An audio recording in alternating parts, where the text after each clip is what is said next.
subscribe and share.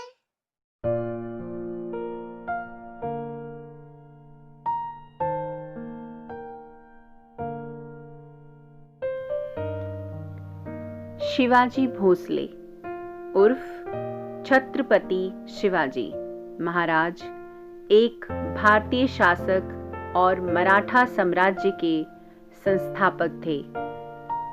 Shivaji ने आदिल शाही सल्तनत की अधीनता स्वीकार न करते हुए उनसे कई लड़ाइयां भी की थी।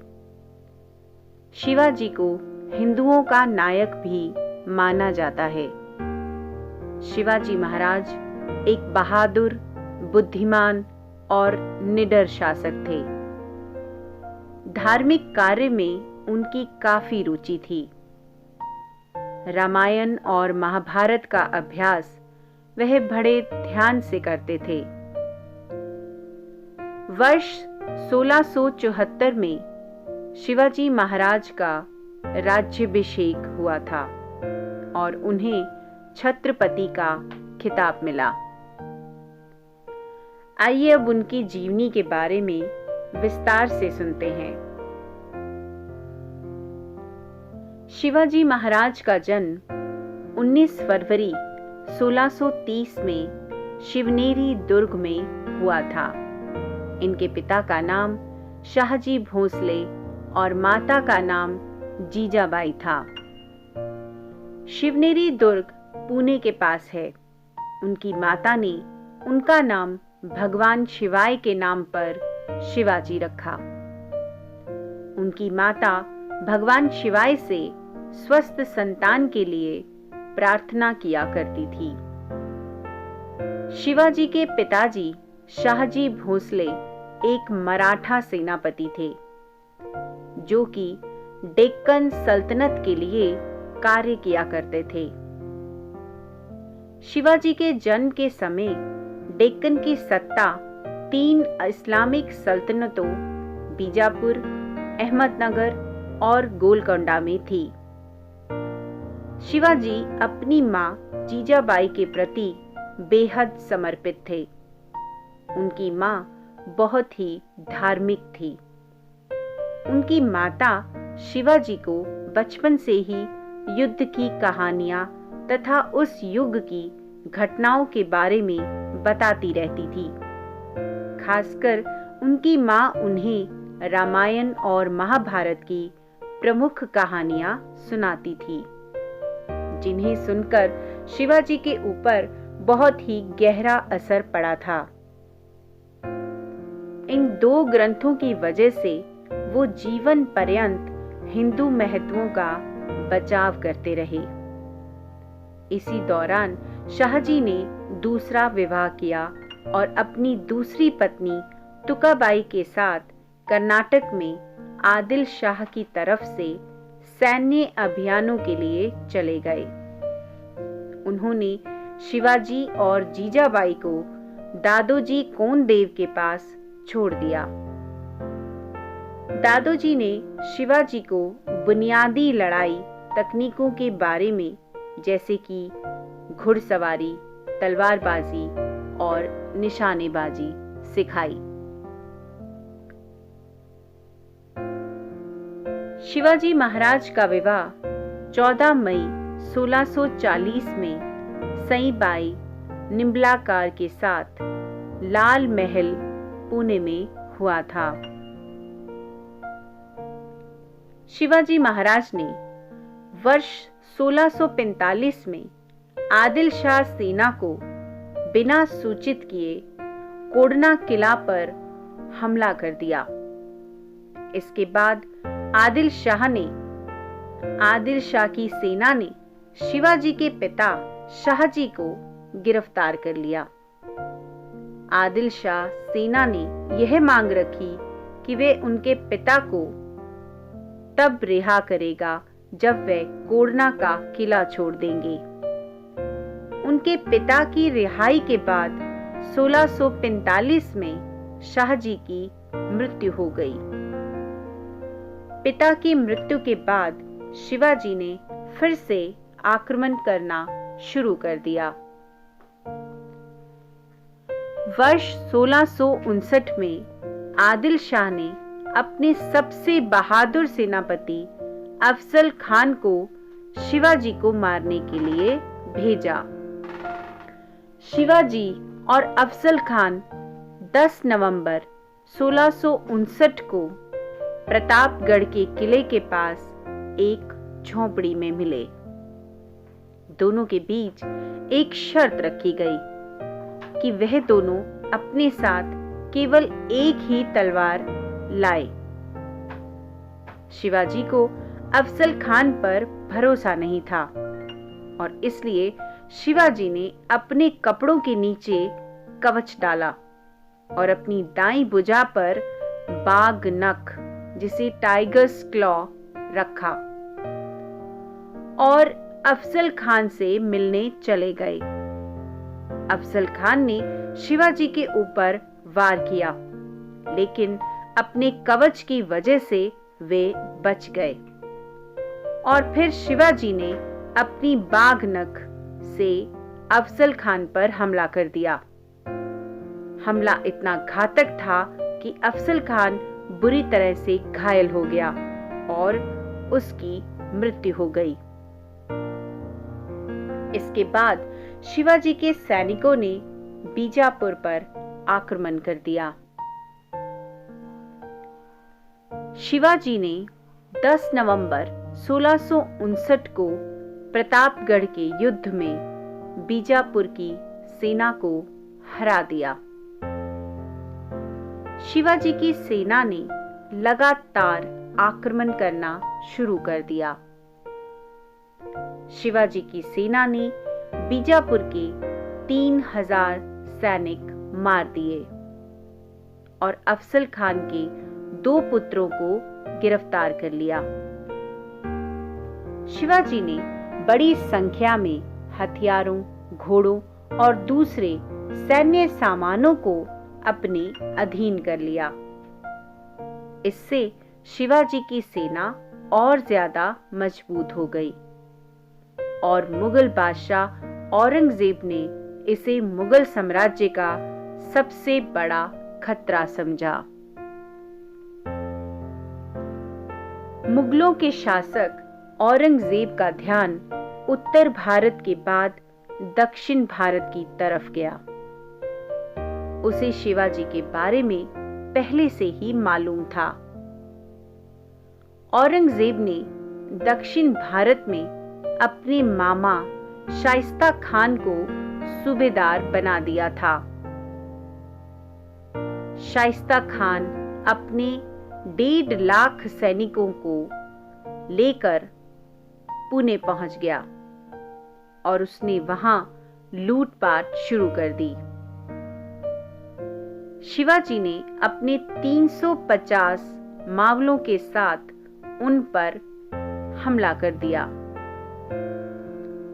तब शाइस्ता खान अपनी जान बचाकर भाग खड़ा हुआ और शाइस्ता खान को इस हमले में अपनी 3 उंगलियां गंवानी पड़ी। इस हमले में शिवाजी महाराज ने शाइस्ता खान के पुत्र और उनके 40 सैनिकों का वध कर दिया। शाइस्ता खान ने पुणे से बाहर मुगल सेना के पास जाकर शरण ली और औरंगजेब ने शर्मिंदगी के मारे शाइस्ता खान को दक्षिण भारत से हटाकर बंगाल का सूबेदार बना दिया। इस जीत के बाद शिवाजी की शक्ति और ज्यादा मजबूत हो गई थी। लेकिन कुछ समय के बाद शाइस्ता खान ने अपने 1.5 लाख सैनिकों के साथ मिलकर शिवाजी के कई क्षेत्रों को जलाकर तबाह कर दिया। बाद में शिवाजी ने इस तबाही का बदला लेने के लिए मुगल के क्षेत्रों में जाकर लूटपाट शुरू कर दी। सूरत उस समय हिंदू मुसलमानों का हज पर जाने का एक प्रवेश द्वार था। शिवाजी ने 4000 सैनिकों के साथ सूरत के व्यापारियों को लूटने का आदेश दिया। लेकिन शिवाजी ने किसी भी आम आदमी को अपनी लूट का शिकार नहीं बनाया। शिवाजी महाराज को आगरा बुलाया गया, जहां उन्हें लगा कि उनको उचित सम्मान नहीं दिया गया है। इसके खिलाफ उन्होंने अपना रोष दरबार पर निकाला और औरंगजेब पर छल का आरोप लगाया। औरंगजेब ने शिवाजी को कैद कर लिया और शिवाजी पर 500 सैनिकों का पहरा लगा दिया। हालांकि उनके आग्रह करने पर उनकी स्वास्थ्य की दुआ करने वाले आगरा के संत, फकीरों और मंदिरों में प्रतिदिन मिठाइयाँ और उपहार भेजने की अनुमति दे दी गई थी। कुछ दिनों तक यह सिलसिला ऐसे ही चलता रहा। एक दिन शिवाजी ने संभाजी को मिठाइयों की टोकरी में बैठकर और खुद मिठाई की टोकरी उठाने वाले मजदूर बनकर वहां से भाग गए। इसके बाद शिवाजी ने खुद को और संभाजी को मुगलों से बचाने के लिए संभाजी की मौत की अफवाह फैला दी। इसके बाद संभाजी को मथुरा में एक ब्राह्मण के यहाँ छोड़कर शिवाजी महाराज बनारस चले गए। औरंगजेब ने जय सिंह पर शक करके उसकी हत्या विष देकर करवा डाली। जसवंत सिंह, जो शिवाजी के मित्र थे, उनके द्वारा पहल करने के बाद सन 1668 में शिवाजी ने मुगलों के साथ दूसरी बार संधि की। औरंगजेब ने शिवाजी को राजा की मान्यता दी। शिवाजी के पुत्र संभाजी को 5000 की मंसूबदारी मिली और शिवाजी को पूना, चाकन और सूपा का जिला लौटा दिया गया। लेकिन सिंहगढ़ और पुरंदर पर मुगलों का आधिपत्य बना रहा। सन 1670 में सूरत नगर को दूसरी बार शिवाजी ने लूटा। नगर से 132 लाख की संपत्ति शिवाजी के हाथ लगी और लौटते वक्त शिवाजी ने एक बार फिर मुगल सेना को सूरत में हरा दिया। सन 1674 तक शिवाजी के साम्राज्य का अच्छा खासा विस्तार हो चुका था। पश्चिमी महाराष्ट्र में स्वतंत्र हिंदू राष्ट्र की स्थापना के बाद शिवाजी ने अपना राज्याभिषेक करना चाहा, परंतु ब्राह्मणों ने उनका घोर विरोध किया, क्योंकि शिवाजी क्षत्रिय नहीं थे। उन्होंने कहा कि क्षत्रियता का प्रमाण लाओ, तभी वह राज्याभिषेक करेंगे। बालाजी राव जी ने शिवाजी का संबंध मेवाड़ के सिसोदिया वंश से संबंध के प्रमाण भेजे, जिससे संतुष्ट होकर वह रायगढ़ आया और उन्होंने राज्याभिषेक किया। राज्याभिषेक के बाद भी पुणे के ब्राह्मणों ने शिवाजी को राजा मानने से इनकार कर दिया।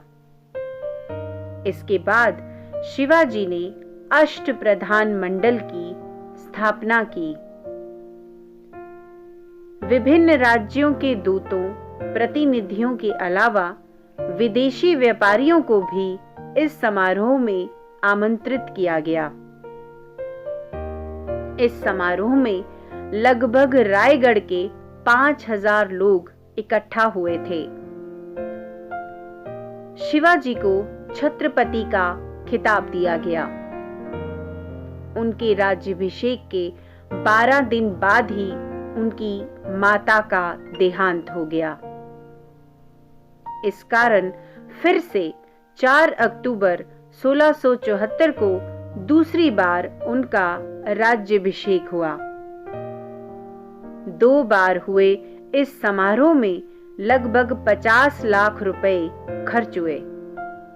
इस समारोह में हिंदू स्वराज की स्थापना का उद्घोष किया गया था। शिवाजी के परिवार में संस्कृत का ज्ञान अच्छा था और संस्कृत भाषा को बढ़ावा दिया गया था। शिवाजी ने इसी परंपरा को आगे बढ़ाते हुए अपने किलों के नाम संस्कृत में रखे, जैसे कि सिंधुदुर्ग, प्रचंडगढ़ तथा सुवर्णदुर्ग। उनके राजपुरोहित केशव पंडित स्वयं एक संस्कृत के कवि तथा शास्त्री थे। उन्होंने दरबार के कई पुराने कायदों को पुनर्जीवित किया एवं शासकीय कार्यों में मराठी तथा संस्कृत भाषा के प्रयोग को बढ़ावा दिया। शिवाजी एक कट्टर हिंदू थे। वह सभी धर्मों का सम्मान करते थे। उनके राज्य में मुसलमानों को धार्मिक स्वतंत्रता थी। शिवाजी ने कई मस्जिदों के निर्माण के लिए दान भी दिए थे।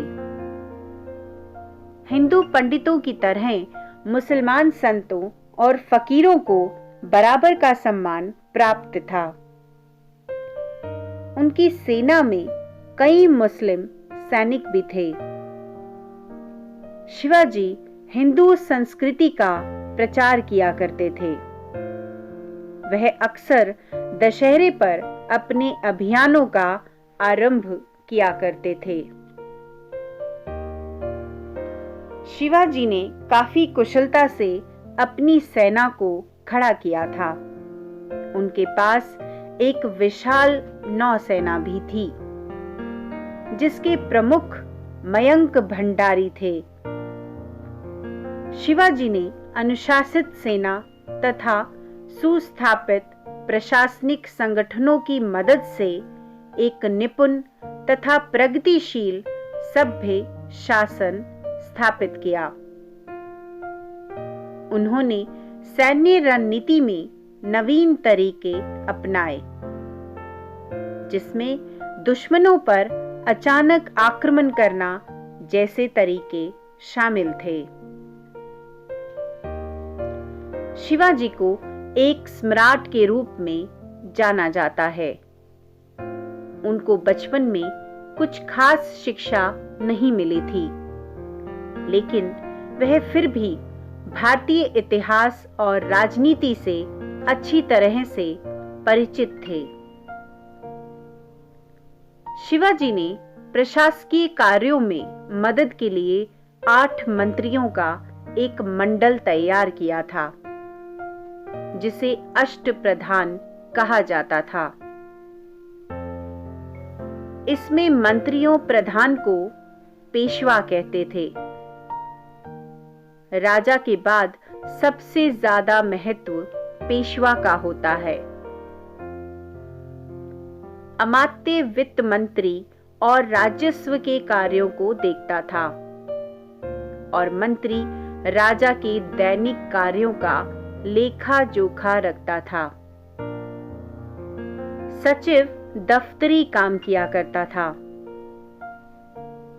सुमंत विदेश मंत्री होता था, जो सारे बाहर के काम किया करता था।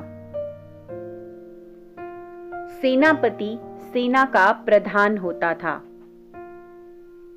पंडित राव दान और धार्मिक कार्य किया करता था। न्यायाधीश कानूनी मामलों की देखरेख करता था। मराठा साम्राज्य उस समय 3 या 4 विभागों में बटा हुआ था। प्रत्येक प्रांत में एक सूबेदार था, जिसे प्रांतपति कहा जाता था। हर एक सूबेदार के पास एक अष्टप्रधान समिति होती थी। न्याय व्यवस्था प्राचीन प्रणाली पर आधारित थी।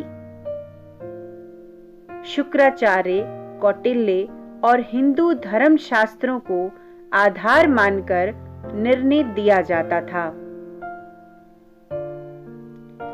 गांव के पटेल फौजदारी मुकदमों की जांच करते थे। राज्य की आय का साधन भूमि कर था। सरदेशमुखी से भी राजस्व वसूला जाता था। पड़ोसी राज्यों की सुरक्षा की गारंटी के लिए वसूले जाने वाले सरदेशमुखी कर था। शिवाजी अपने आप को मराठों का सरदेशमुख कहा करते थे और इसी हैसियत से सरदेशमुखी कर वसूला जाता था। शिवाजी महाराज ने अपने पिता से स्वराज की शिक्षा हासिल की थी। जब बीजापुर के सुल्तान ने उनके पिता को गिरफ्तार कर लिया था, तो शिवाजी ने एक आदर्श पुत्र की तरह अपने पिता को बीजापुर के सुल्तान से संधि करवा के छुड़वा लिया था। अपने पिता की मृत्यु के बाद ही शिवाजी ने अपना राज तिलक करवाया। सभी प्रजा शिवाजी का सम्मान करती थी और यही कारण है कि शिवाजी के शासनकाल के दौरान कोई आंतरिक विद्रोह जैसी घटना नहीं हुई थी। वह एक महान सेना नायक के साथ साथ एक अच्छे कूटनीतिज्ञ भी थे।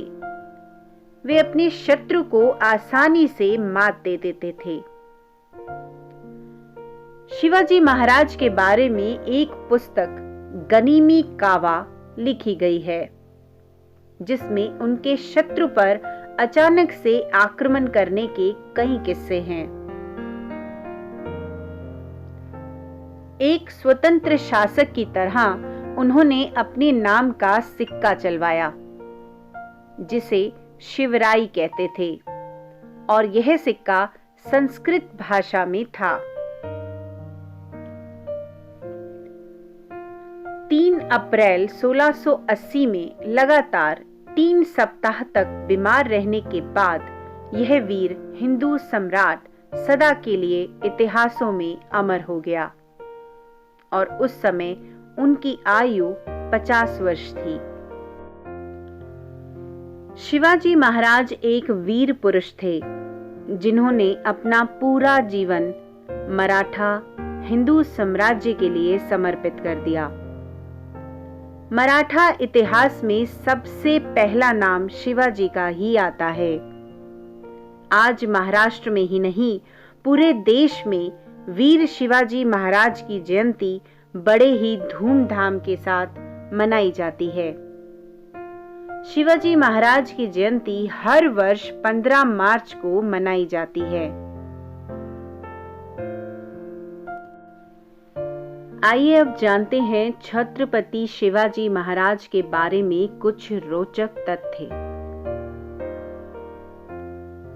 शिवाजी महाराज बहुत बुद्धिमान थे और उन्हें यह कतई मंजूर नहीं था कि लोग जात पात के झगड़ों में उलझे रहें। वह किसी भी धर्म के खिलाफ नहीं थे। उनका नाम भगवान शिव के नाम से नहीं, अपितु एक क्षेत्रीय देवता शिवाई से लिया गया है। दूसरा रोचक तथ्य है, उन्होंने एक शक्तिशाली नौसेना का निर्माण किया था। इसलिए उन्हें भारतीय नौसेना के पिता के रूप में जाना जाता है।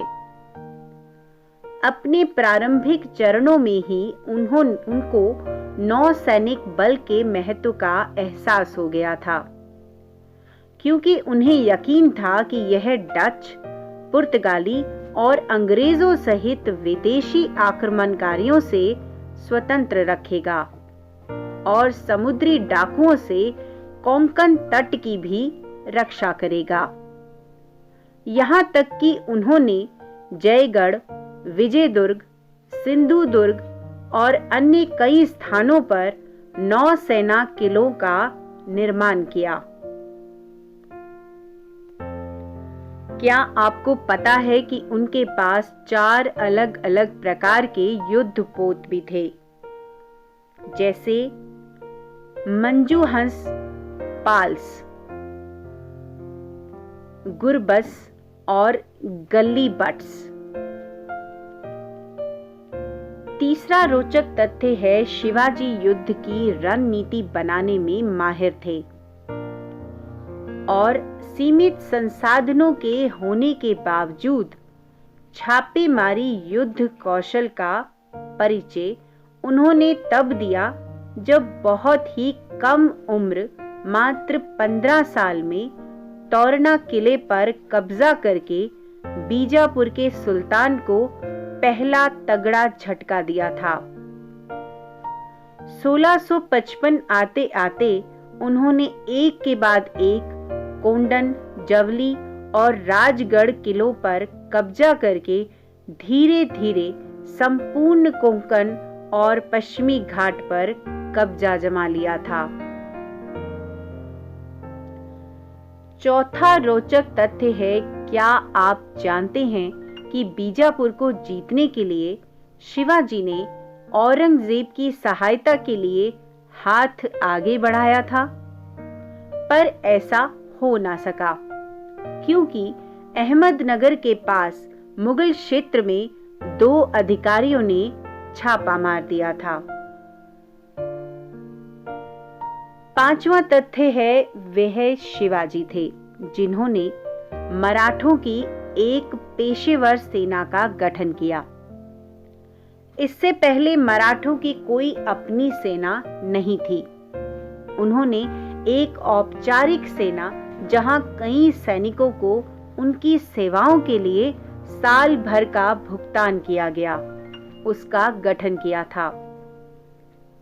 मराठा सेना कई इकाइयों में विभाजित थी और प्रत्येक इकाई में 25 सैनिक थे। हिंदू और मुस्लिम दोनों को बिना किसी भेदभाव के सेना में नियुक्त किया जाता था। छठा रोचक तथ्य यह है कि वह महिलाओं के सम्मान के कट्टर समर्थक थे। शिवाजी ने महिलाओं के खिलाफ दृढ़ता से उन पर हुई हिंसा या उत्पीड़न का विरोध किया था। उन्होंने सैनिकों को सख्त निर्देश दिए थे कि छापा मारते वक्त किसी भी महिला को नुकसान नहीं पहुंचना चाहिए। यहां तक कि अगर कोई भी सेना में महिलाओं के अधिकारों का उल्लंघन करते वक्त पकड़ा गया तो गंभीर रूप से उसे दंडित किया जाएगा। 7वां रोचक तथ्य है, पन्हाला किले की घेराबंदी से भागने में शिवाजी कामयाब हुए थे। इसके पीछे एक कहानी है। वो ये कि जब शिवाजी महाराज सिद्धी जौहर की सेना द्वारा पन्हाला किला में फंस गए थे, तब इससे बचने के लिए उन्होंने एक योजना तैयार की और फिर उन्होंने 2 पालकियों की व्यवस्था की, जिसमें एक नाई शिव नहावी को बिठा दिया, जो बिल्कुल शिवाजी की तरह दिखता था, और उसे किले से बाहर का नेतृत्व करने के लिए जाने को कहा। इतने में दुश्मन के सैनिक नकली पालकी के पीछे चले गए और इस तरह से वह 600 सैनिकों को चकमा देकर भागने में कामयाब हुए। 8वां रोचक तथ्य ये है कि वह गोरिल्ला युद्ध के प्रस्तावक थे। उनको पहाड़ों का चूहा कहा जाता था, क्योंकि वह अपने इलाके की भूगोलिक गोरिल्ला रणनीति या गनीमी कावा जैसे कि छापा मारना, छोटे समूहों के साथ दुश्मन पे हमला करना आदि अच्छी तरह से वाकिफ थे। उन्होंने कभी भी धार्मिक स्थानों या वहां पे रहने वाले लोगों के घरों में कभी भी छापा नहीं मारा। और नौवां तथ्य है, उनकी खासियत थी कि वह अपने राज्य के लिए बाद में लड़ते थे, पहले भारत के लिए लड़ते थे। उनका लक्ष्य था कि निःशुल्क राज्य की स्थापना करना और हमेशा से अपने सैनिकों को प्रेरित करना कि वह भारत के लिए लड़े और विशेष रूप से किसी भी राजा के लिए नहीं। तो ये थे शिवाजी महाराज के 9 रोचक तथ्य।